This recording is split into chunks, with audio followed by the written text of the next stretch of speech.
we need to recognise boundaries, and we need to recognise flexibility and a sense of right to switch off after a day's work. Work Positive Nation, here's my new best friend, soon to be yours. Here's Tom Oxley. Tom, welcome to the Work Positive podcast, my friend. Thank you very much for having me.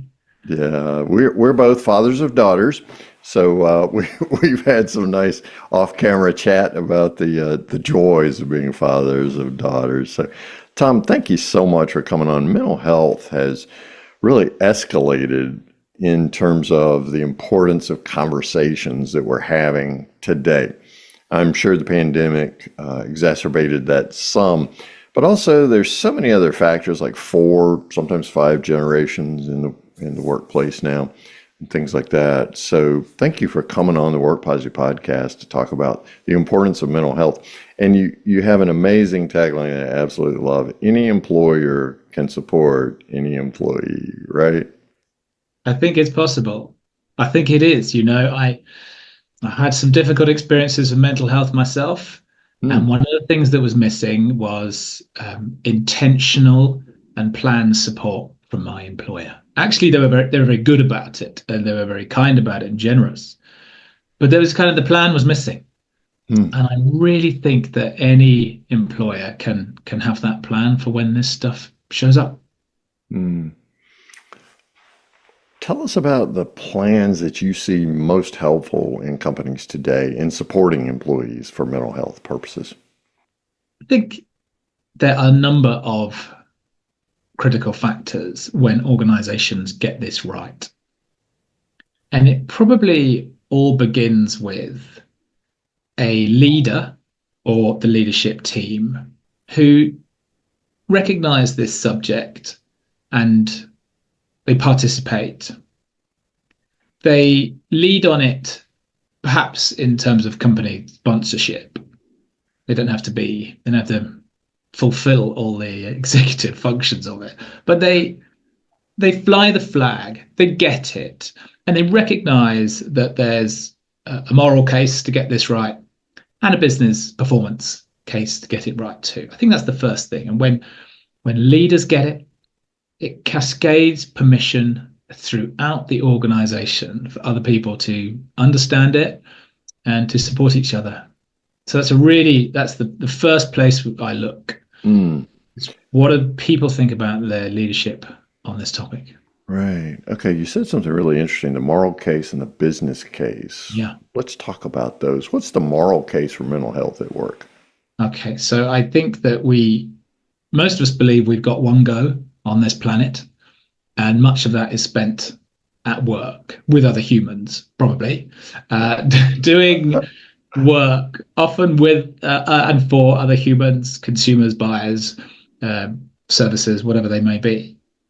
So I think that we've got there's a human case to function well together as a tribe, as a pack, and with that you get the benefits of community and social connection.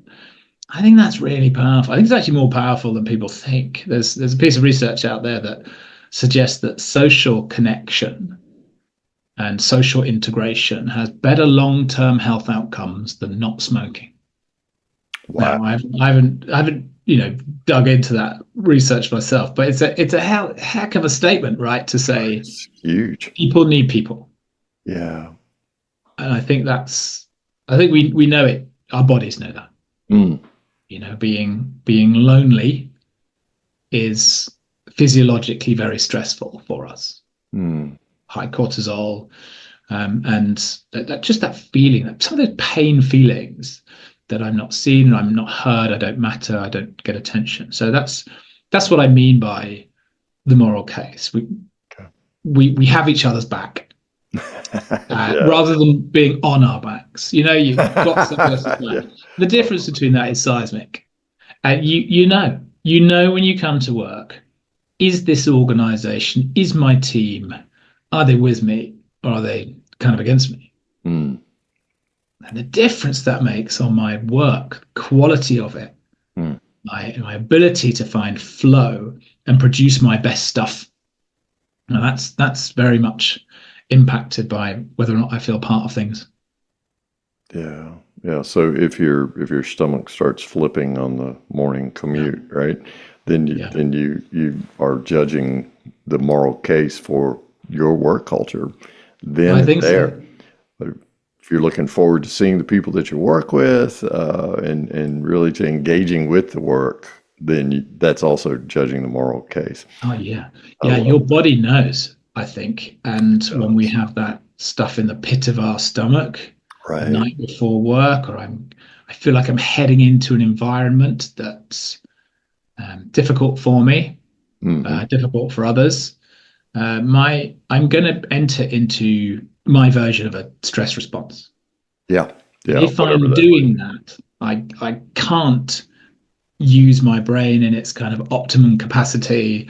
I'm looking over my shoulder. I'm anxious, and I'll act anxious. And be. Hmm. this the brain in stress response takes resources away from the executive functioning, and Right. so I might come across confused or snappy or angry or not really present, and that's not what we want in workplaces. Mm-mm, mm-mm. It's a fight or flight mechanism, or as I Yeah, call it, the caveman or cavewoman brain, right? Begins yeah, to take over. So you've begun to make the business case for every employer can support every employee. yeah. Pivot That's over right. into that because when we grow people, we grow profits. Yeah, that's true. And also we have structure and community and purpose, and those things lead to performance and profit.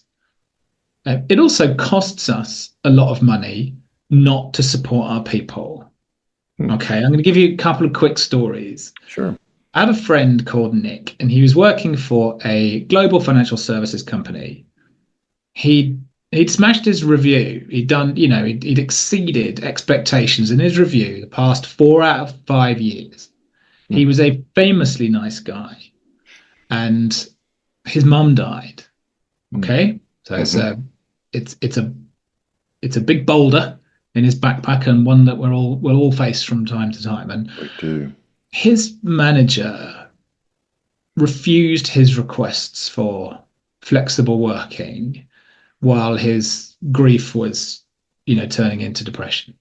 Oh my. And it upset Nick a lot. He was in and out of work a lot. He couldn't function in the right way. Hmm, He went to the doctors. He was signed off. It was just a complete mess. And he ended up leaving the organization with a payout because they treated him so poorly.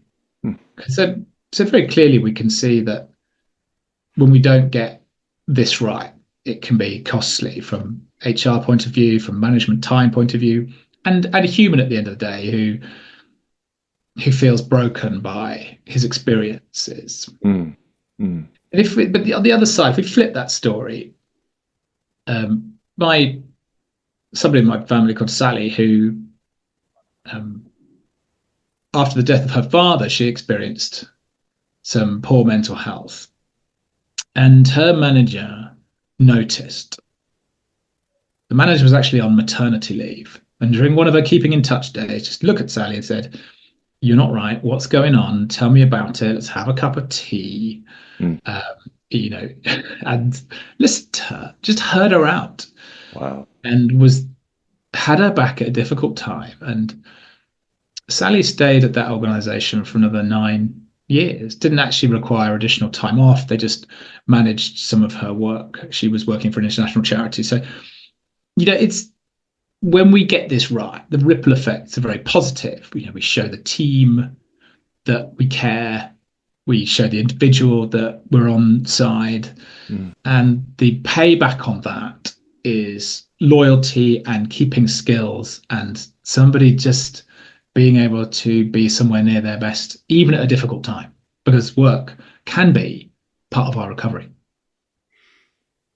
Mm, that's a big statement. Work can be a Yeah, part of our recovery, and it can be a positive part of our recovery, as it was in her absolutely. case. Mm, Yeah, yeah. I think sometimes we think that we have to wrap everybody in cotton wool, mm, that we have to take away all their work because they might be experiencing stress or anxiety or some other condition.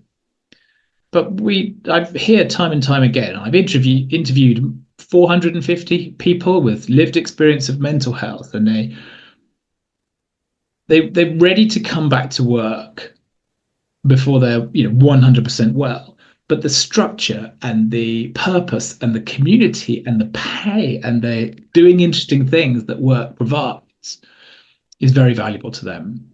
And in fact, it can sometimes hold their world together a bit when other parts of it come crashing down. Yeah, especially the community aspect, because as I work with people, as I'm on a team, and we support one another and care for one another, that can be quite therapeutic and helpful, beneficial, and makes the business case for leading your teams in such a way that those type of deep relationships are actually formed. I love that. So we're working on every employer can support every employee. And what you're really describing here, Tom Oxley, is, I hate to say it this way, but it's not like we're asking someone to do brain surgery. It's noticing what's going on with someone and then just being a decent human being, helping a guy when his mom's passed and he's grieving. So how do we communicate this? Let's say this is the fabric of our organization. Yeah. How do we communicate that when we're seeking to attract top talent in such a way that they realize our culture is different? Because I can promise you, Nick, when he was interviewing for other positions, that was his first question. Yeah, exactly. I think that our first duty of care to our existing and potential staff is to make the work we do safe. By which I mean, I think we need to assess the type of work we do, assess the demands, assess the role, assess the support that work gives, and get it to a place where when we're advertising or when we're reading reviews on Glassdoor or some other review site where employees talk about their experiences, even before that person walks in the door, they know that this is an organization that cares, and that they know that this is an organization that is going to stand by their people when they have a difficult time.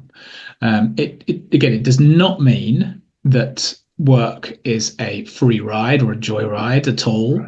People want and expect to do their work, but they also want and expect to be able to live their lives outside of it. So we've got Gen Z and others going into the world of work.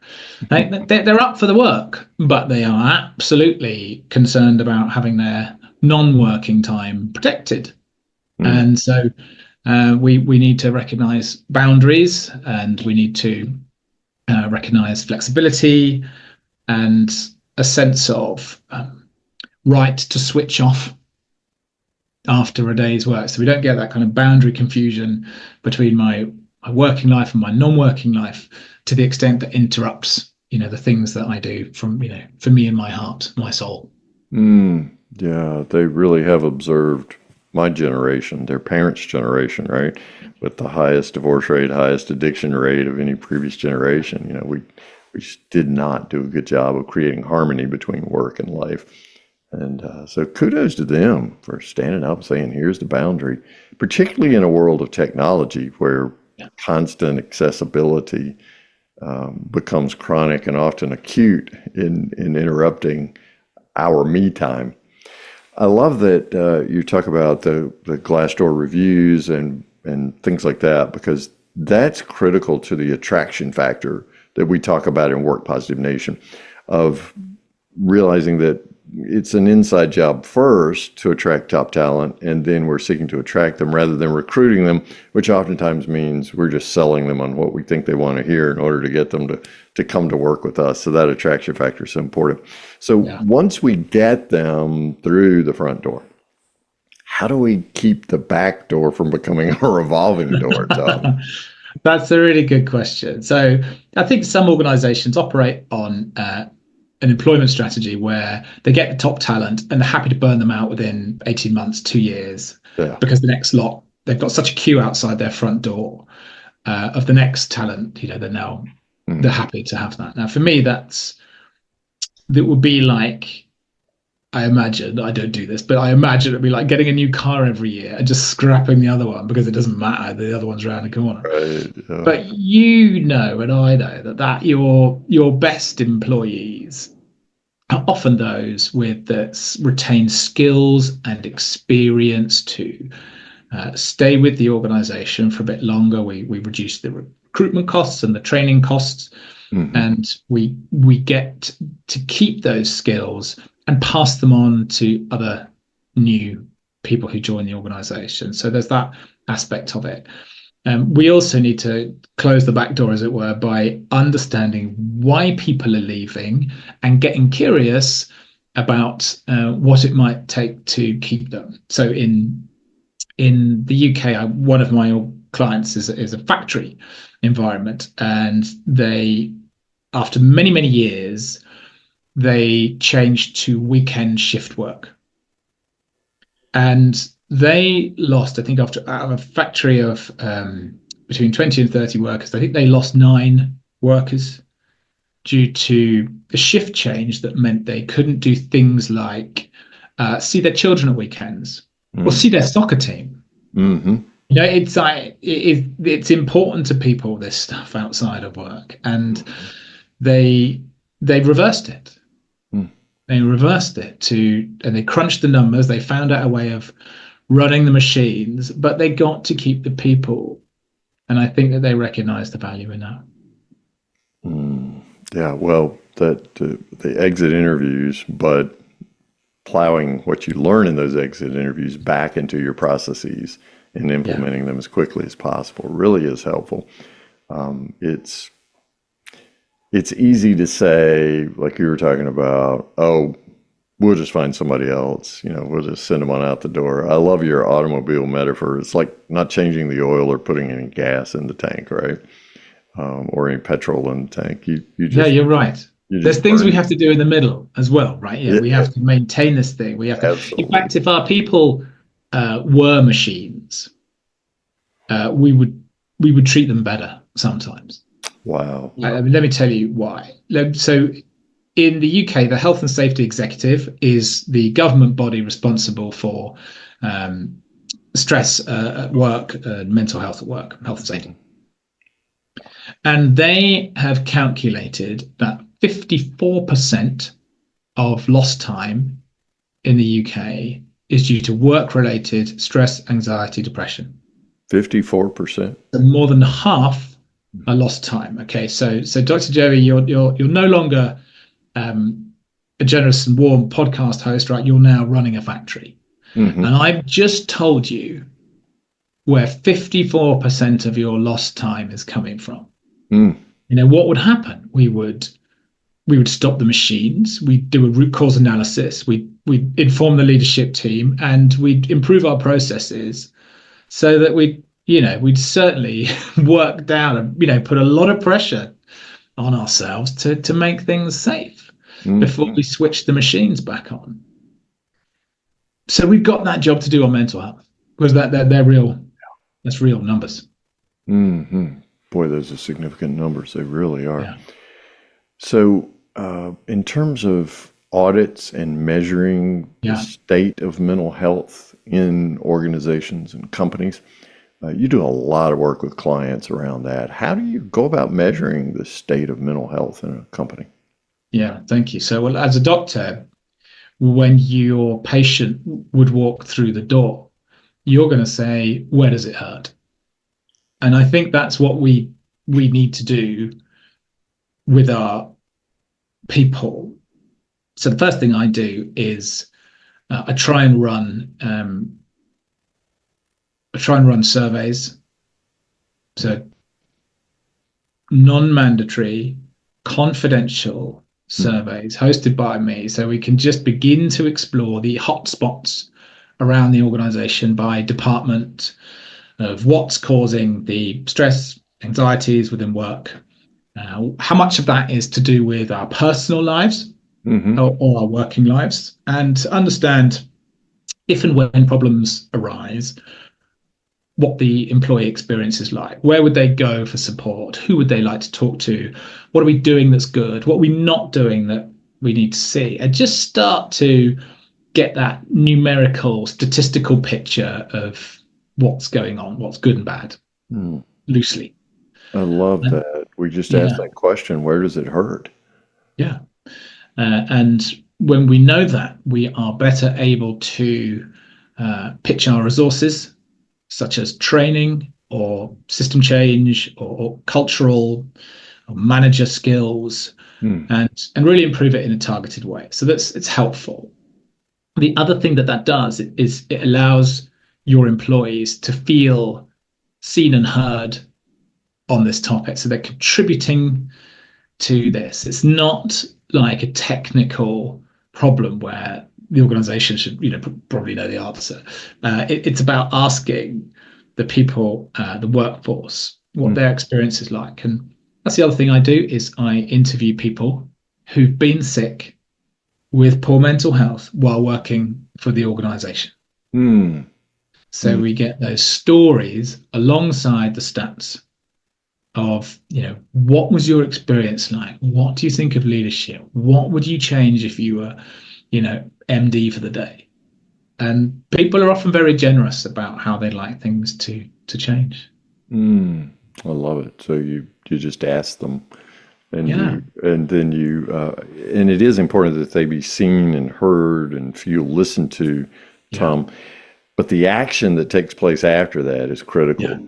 You can't just ask, you've got to act on that and change processes and systems to reflect a better culture of mental health in the That's organization. right. Yeah, they've got to see it and feel it after this kind of exercise. A report is all well and good, and promises made by a C-suite, Mm-hmm. they're helpful. But I, as a worker, coming in day after day, I've got to feel it and I've got to see it. And it's really about showing your people, not just telling them Yeah. that this is important. Yeah, it's got to pass a sniff test, right? It really does. Tom Oxley is my guest on this episode of the Work Positive podcast. Unless you're walking the dog or on the Peloton or something, go over to Bamboo Mental Health right now, and check out his company there. We've got the URL in the show notes so that for your ease of use, you can just click right there on it. We also have the URL for his TED Talk, which you'll find there, as well as his LinkedIn profile. We have that URL in the show notes. We'll talk more about those things in just a few moments. So, Tom, what are the largest challenges that companies and organizations are facing today in terms of improving the mental health so that we really do believe every employer can support every employee? Yeah. Yeah. So I think that the biggest one that we have to recognize is that workplaces have a very obvious responsibility for workplace stress, but a lot of people's poor mental health is attributable to non-work related problems. Mm. The cost of living, health matters, grief, loneliness, divorce, separation, those kind of issues. And it can be quite hard for, let's say, an operations director or a finance director to go, why am I going to invest in this? What's the payback Mm-hmm. operationally for me? So I think sometimes organizations need to get to grips with the fact that when people come to work, they are whole people.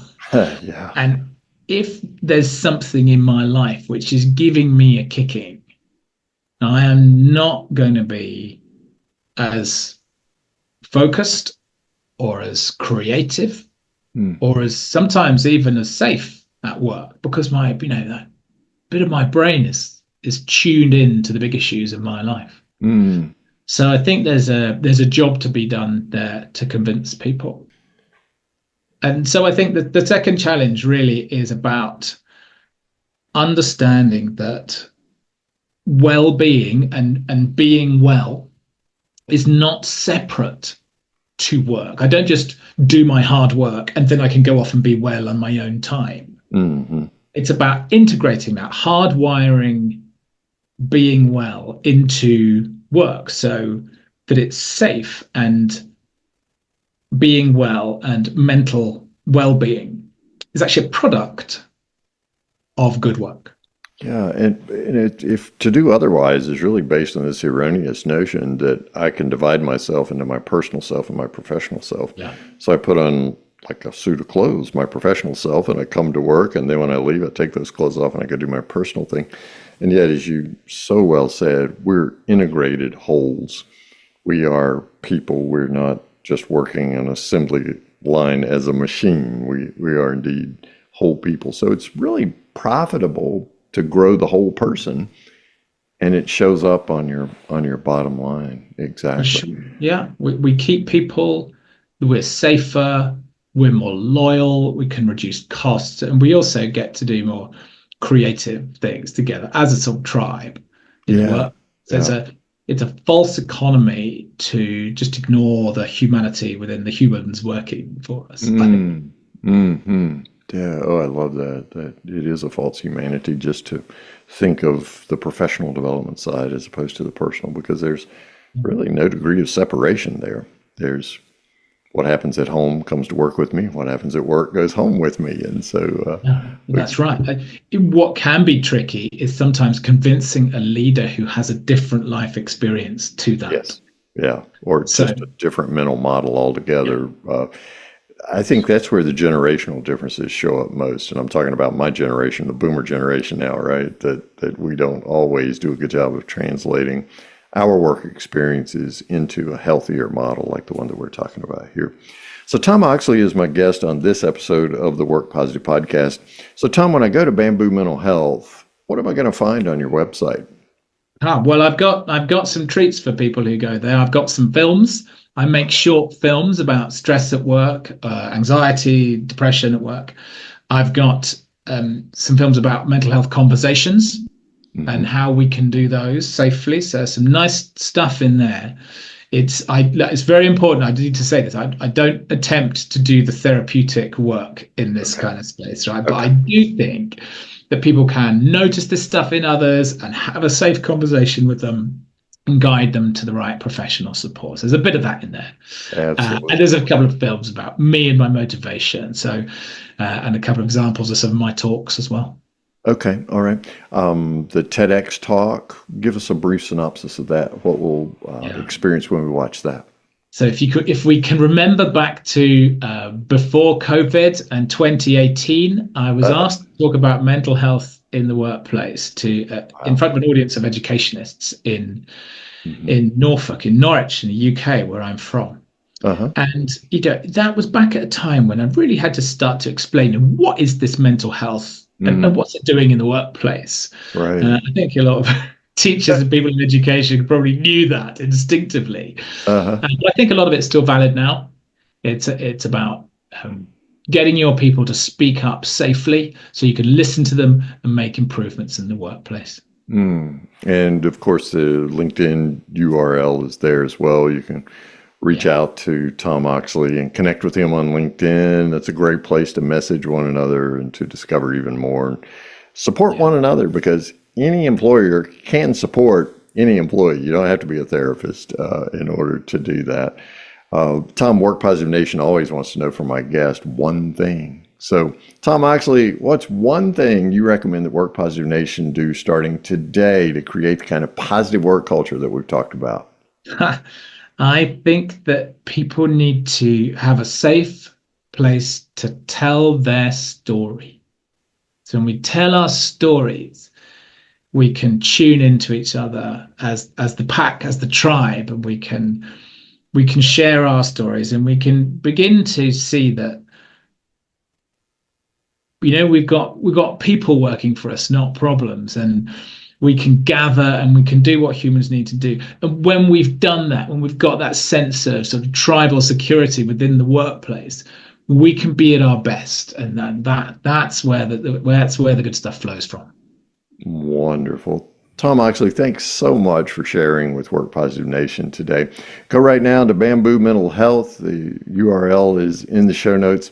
Just get to know Tom you'll be better for the experience, just as I'm better for this conversation today. Thank you so much, Tom Oxley. Thank you for having me. Thank you for listening to this episode of the Work Positive Podcast. Please share this podcast with your friends who are HR and small business leaders so they can do one thing today to create a positive work culture that increases productivity and profits. I'd like to give you a free Work Positive course just for listening. It's called Something to Talk About, and it's transformed the work conversations of so many people all over the world. Get your free copy when you go to workpositive.today/something to talk about, and you can start transforming your conversations today. Remember, it pays to work positive.